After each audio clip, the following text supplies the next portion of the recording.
very much. I'm sorry, I cannot speak Spanish, but I can speak English very slowly.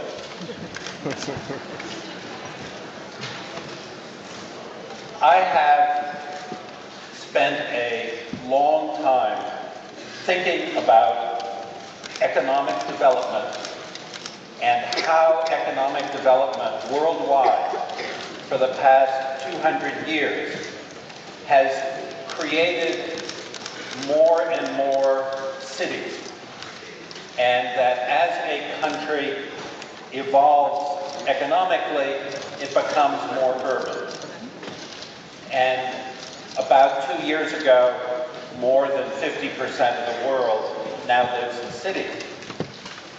I also note when we bring education to villages, like the picture on the screen, I know that those two children will leave the village because there is no higher education, there is no middle school. So if those children love learning or become passionate about learning, they have to leave the village. So if you look at this picture from either economic or learning point of view, you will have no villages. And so I've always wondered if there were other people who worried about that, and if maybe the digital world could, as I always imagined, bring to remote and rural places the kind of life, either economic, educational, medical, that previously was limited to cities. And I finally found a group, you. You're the first group I've met which is genuinely interested in how villages live and how you bring jobs back to them. And I find that absolutely fascinating. What I'm going to do for the time I have is try and share with you doing this globally and looking at the whole world, because very few people do that at the moment. One of the things about an economic crisis is we become more national. We become more local. And as the world sees more economic crises, the world becomes smaller, not bigger. So I'd like to see that change. And in my remarks, I'll say some things that may offend people. Excuse me if I do, but you wouldn't have invited me if I was not controversial.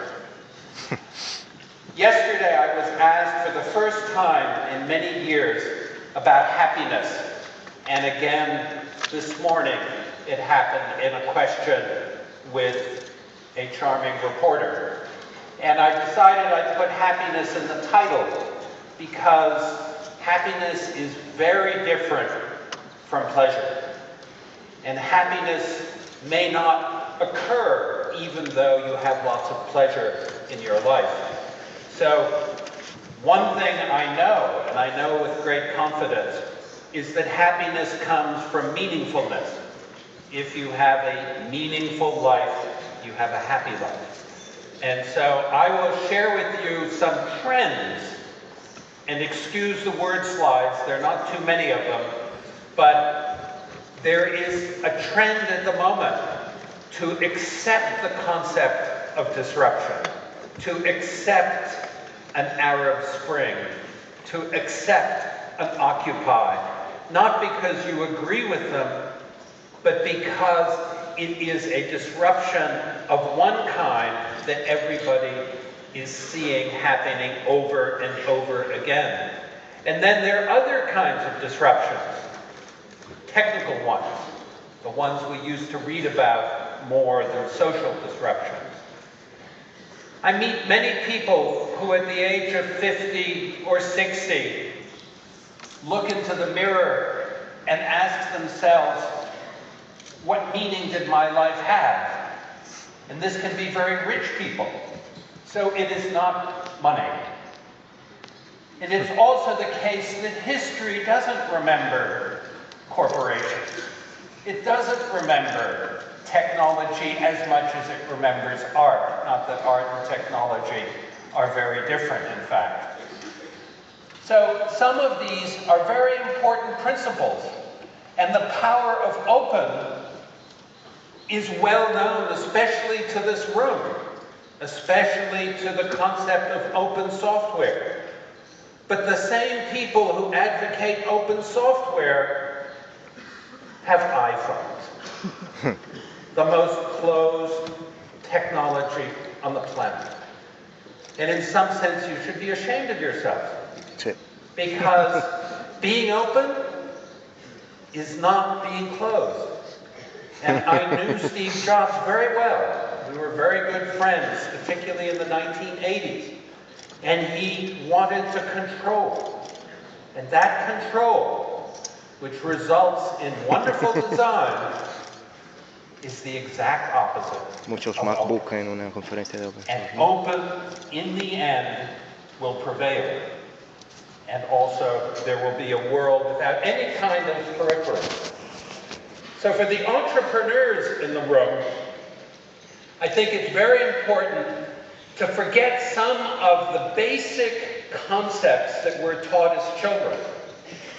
Very many parents advise their children to go slowly, incrementally. Incrementalism is the enemy of good ideas. Incrementalism is the enemy of creativity.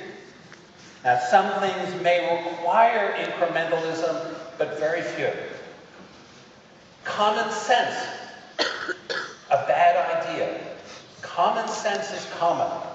And if somebody tells you to use common sense, ignore them. Because common sense will stop you from doing things that later become common sense. And I cannot tell you how many times in my life I've been told that something is a stupid idea, and then 5 years later, it's common sense. So try to ignore common sense, and remember that the best vision is peripheral vision. It's the vision of things happening on the side. It's the vision of movement. It's not the vision of acuity. It's not the vision of sharp detail. And simplicity, which is absolutely critical, is very complex to do.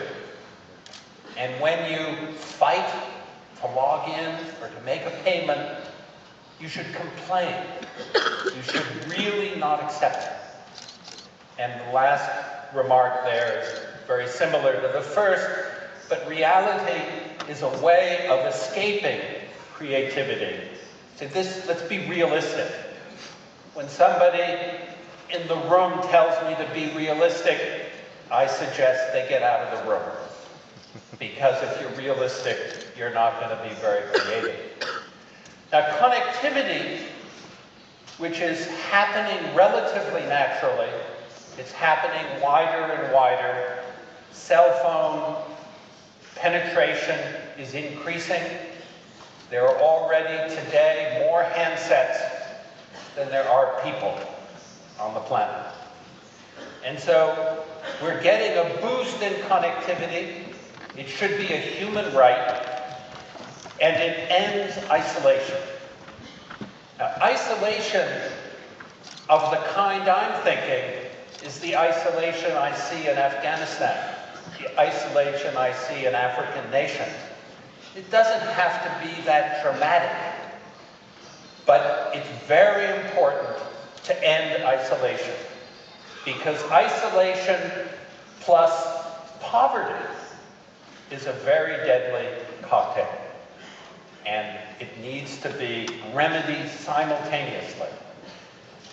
I won't go through too much detail as my time is slightly shorter, but in the context of entrepreneurship and generating some of the ideas that I heard yesterday, they come from differences. If you have a homogeneous society, you have a much harder time generating new ideas.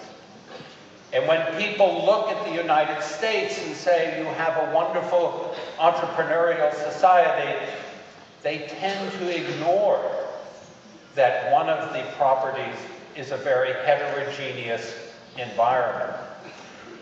I remember writing for Wired magazine 15 years ago a story on why Europe was unwired.